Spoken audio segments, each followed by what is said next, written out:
Hey everyone, this is CA Neha Gupta. I welcome you all on this channel. So recently बहुत सारे लोगों को defective return के notice गए और जो नोटिस था वो कुछ इस तरीके से था। ये नोटिस गए हैं अंडर सेक्शन 139 सब सेक्शन 9। मैं आपको एक छोटा सा ब्रीफ दे देती हूँ। मेजरली लोगों को जो ये नोटिस गए हैं उसमें एक सबसे बड़ा रीज़न रहा है TDS मिसमैच का। इट मीन्स लोगों ने क्या किया, अपनी ITR का TDS तो क्लेम कर लिया जो 26 CS में आ रहा था, बट उसके अगेंस्ट जो इनकम थी वो नहीं बुक करी। तो ये सबसे बड़ा रीज़न था। और भी बहुत सारे रीज़न होते हैं रिटर्न के डिफेक्टिव होने के जो आज हम इस वीडियो में डिस्कस करेंगे। बट जैसा कि आप स्क्रीन पे देख रहे हैं, जो आज मैं एग्जांपल ले रही हूँ उसका एरर है the gross receipt shown in form 26 AS are higher than the total of receipt shown under all heads of income on which credit of TDS has been claimed in the return of income filed and so on. Hence the return of income filed is regarded as defective as per clause A of the explanation under section 139 subsection 9। सो अब ये बात तो clear हो गई, आपके पास defective return का notice आया है, तभी आप ये वीडियो भी देख रहे हैं। अब चाहे आई नो आप चाहे नॉलेज के लिए देख रहे हो, अपने आप को अपडेट करने के लिए देख रहे हो, सेक्शन 139 सबसेक्शन 9 के नोटिस का अगर आप रिप्लाई नहीं करते हैं तो आपकी रिटर्न इनवैलिड हो जाती है। सो इसलिए इस वीडियो को एंड तक देखना। Through the use of the screen मैं आपको स्टेप बाय स्टेप आज बताऊंगी कि आपको एग्जैक्टली क्या करना है। वीडियो को एंड तक देखोगे तो कोई भी स्टेप मिस नहीं होगा और रिटर्न इनवैलिड होने से भी बच जाएगी। रिटर्न इनवैलिड होने के कॉन्सिक्वेंसेस क्या है ये भी आज हम इस वीडियो में डिटेल में डिस्कस करेंगे। रिटर्न डिफेक्टिव कब होती है ये भी आज इस वीडियो में डिटेल में डिस्कस करेंगे। तो ये वीडियो बहुत इंपॉर्टेंट होने वाली है और बहुत इंटरेस्टिंग होने वाली है। जहाँ सेक्शंस की बात नहीं करेंगे हम लोग, बिल्कुल एज अ लेमैन मैं आप लोगों को बताऊंगी कि आपको एग्जैक्टली क्या करना है और इनकम टैक्स किस नज़रिए से चलता है, उसका प्रोटोकॉल, उसके सॉफ्टवेयर किस तरीके से चलते हैं। आज इन्हीं चीज़ों को हम लोग समझेंगे।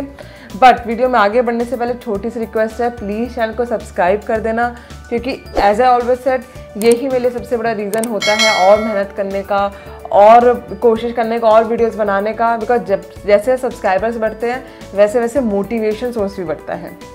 तो चलिए without wasting much more time let's start this video.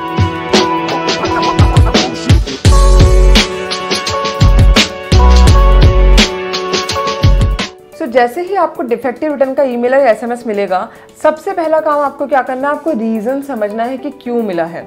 अगर मैं इनकम टैक्स वेबसाइट की ही बात करूं, आप स्क्रीन पे देखिएगा, इनकम टैक्स डिपार्टमेंट ने अपने फ्रीक्वेंटली आस्क्ड क्वेश्चंस में कुछ एरर बताए हुए हैं जिस वजह से रिटर्न डिफेक्टिव होती है।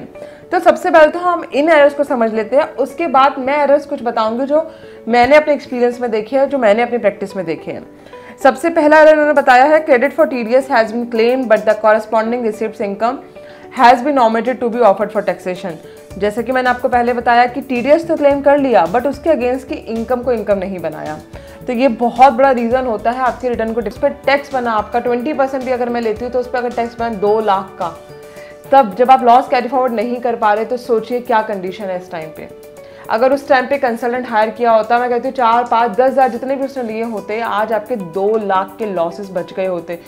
यानी कि 2 लाख के लॉसेस से मतलब 2 लाख का टैक्स देना आपको नहीं पड़ता। तो वो 10,000 रुपये 2 लाख के आगे कुछ भी नहीं थे। तो शायद ये बहुत सारी छोटी छोटी चीज़ें जो लोग नहीं समझ पा रहे हैं। ऑनलाइन बाढ़ आ चुकी है ऐप्स की, सॉफ्टवेयर्स की, वेबसाइट्स की, जहाँ पर आपकी एक तरीके से फ्री में वो लोग ITRs भर रहे हैं। बट इस ट्रैप में मत फंसिए, अपना कंसल्टेंट चुनिए और समझदारी से चुनिए। Anyways let's come back to our topic. So defective return के लिए मैंने आपको रीजंस बता दिए क्या क्या हो सकते हैं। अब स्ट्रेट टू द स्क्रीन मैं आपको बताती हूँ कि अब आपको करना क्या है। सबसे पहले आप इनकम टैक्स साइट को लॉगिन करें। लॉगिन करने के बाद यहाँ पे आपको अपना पैन नंबर पासवर्ड देना होगा। सो मैं पासवर्ड और पैन नंबर यहाँ पे टाइप कर देती हूँ।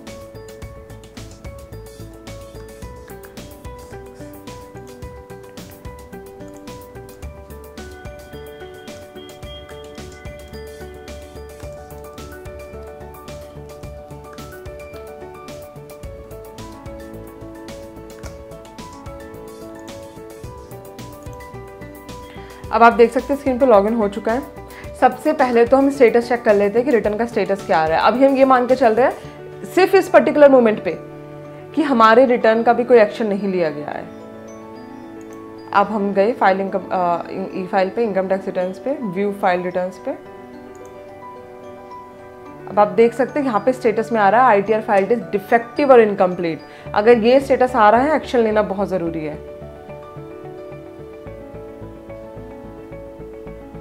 अब आप जाएंगे पेंडिंग एक्शंस में, ई प्रोसीडिंग्स में। यहाँ पे आप देख सकते हैं प्रोसीडिंग स्टेटस में ITR 1 फाइल हुई है, नोटिस शो कर रहा है। व्यू नोटिस पे क्लिक करेंगे। Defective return document identification number भी है हमारे पास।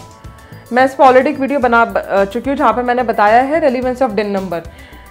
डिन नंबर के बिना अगर आपको कोई भी नोटिस मिलता है तो उस नोटिस की कोई वैलिडिटी नहीं है अनटिल एंड अनलेस, जो मैंने स्पेशल सर्कमस्टांसेस में डिस्कस की है। सबमिट रिस्पॉन्स पे क्लिक किया।